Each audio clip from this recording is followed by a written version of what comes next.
In the frozen reaches of space, far beyond the warmth of our sun, a lone traveler drifts through the void. Launched in 1977, Voyager 2 was never meant to last this long. And yet, after more than 4 decades, it still whispers back to Earth. For years it sent us plasma readings, magnetic field maps, cosmic ray counts, data that expanded our knowledge of the solar system and beyond. But recently, Voyager 2 did something no one expected. It sent a signal. Not random static. Not a simple malfunction. A strange, fractured transmission wrapped in distortion that defied every explanation. At first, NASA believed it was just a glitch. But when engineers dug deeper, what they found shook them. The signal didn't originate from a known system failure. It came from somewhere else, somewhere Voyager wasn't supposed to be. And hidden inside it was something extraordinary. A pulse. A low-frequency heartbeat repeating every 7.44 seconds, steady, deliberate, and impossible to shut off.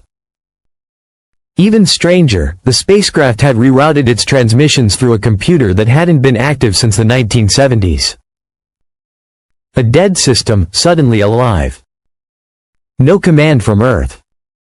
No known trigger. Voyager had done this on its own, or something had done it for it.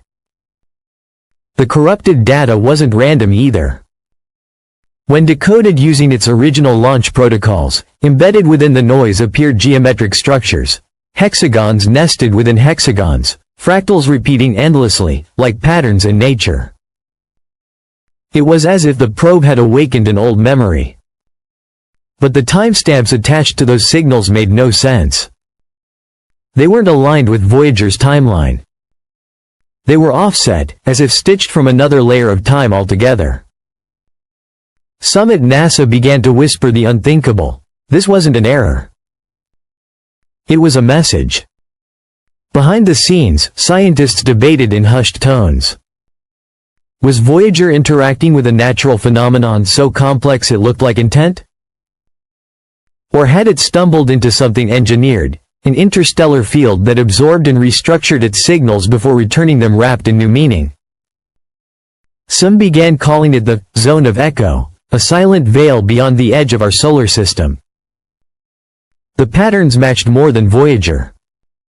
When compared to other unexplained signals, the famous WOW signal of 1977, or certain fast radio bursts, eerily similar mathematical cadences appeared. Prime number sequences. Non-Earth intervals. Harmonic ratios too precise to be coincidence. Whatever echoed Voyager's signal back understood not only how to shape data, but how to manipulate the spacecraft itself, reactivating dormant subsystems, rerouting communication paths, almost as if it was testing the machine. This wasn't noise. It was control. NASA issued a cautious update, calling it a telemetry error. The truth was far stranger. Internally, the anomaly was labeled Event V2X, and access to its data was sharply restricted. Some researchers were quietly reassigned. Others were told to stop publishing. For the first time in Voyager's history, not all of its findings were released to the public. And that secrecy left one terrifying possibility. We didn't just hear something. Something heard us. The implications are staggering. If this is natural, then the universe may harbor structures of such vast intelligence they mimic life itself. If it's artificial, then Voyager 2 just brushed against a civilization older and stranger than we can imagine. Either way, the silence of interstellar space suddenly feels less empty. For nearly half a century, Voyager 2 has carried our story into the stars. A record of who we are, where we came from, and what we dreamed. It was meant as a message in a bottle, drifting endlessly. But what if someone, or something, just picked it up? What if Voyager didn't cross into nothingness, but into design? Into a boundary meant to remain untouched? And now the question is no longer whether we are alone. The question is whether we've just started a conversation we cannot control. Do we listen harder?